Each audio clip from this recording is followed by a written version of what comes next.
4 female executives at different career stages put to rest 4 myths about women at work. The things they say.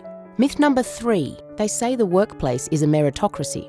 The challenge in many workplaces is merit is defined by the people who've risen to the top. So the characteristics of who's going to be best at this job are often defined by the people who are occupying those positions. The big thing is to challenge the view of merit and actually challenge yourself when you're hiring about what are the skills, experiences, perspectives you're looking for, and this challenge about diversity on a team.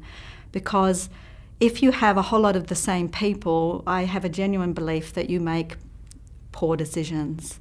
Having that different perspective, different experience makes for a much more richer conversation, such that I believe you make a better decision at the end of the day. So we have these job descriptions that almost stay the same all the time. So if you recruit to a job description, you don't actually challenge what success will look like in that role.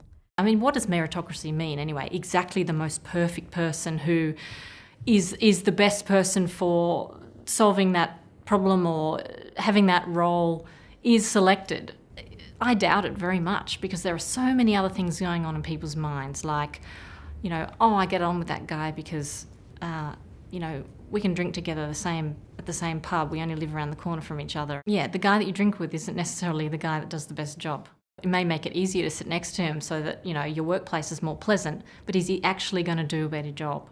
And are you actually going to get a better result for the team? And, all kinds of diversity issues, all unconscious. It may be law not to go into the conversation, but, it doesn't mean it can't go into people's heads.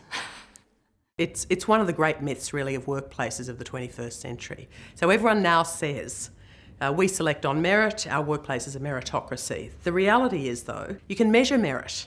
You can actually look at the skill base of your organisation and the mix of your organisation, and suddenly you see only one group get through.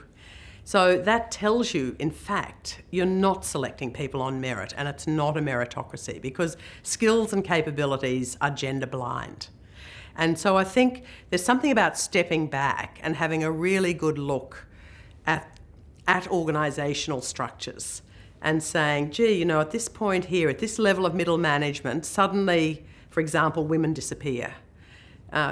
Then you've got a problem at that level of selection. Who's selecting? Who's doing it? How is it being done? The reality is individuals have bias, and they have bias about who they like working with. They have bias about the way they select. They have bias about their view of women. If you've never worked with women, you actually have a view about women that may or may not be true. So I think bias is endemic, and unfortunately meritocracy is not.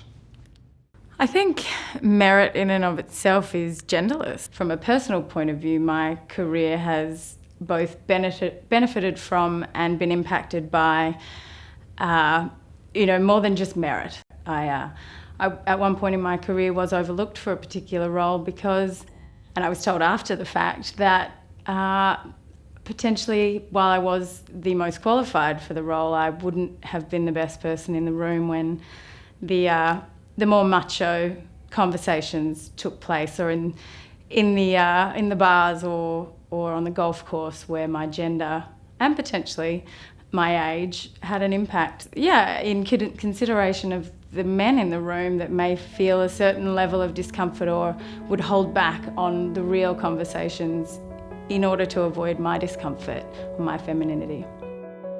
When it comes to the myths that shape the culture of the workplace, that's what they say to the things they say.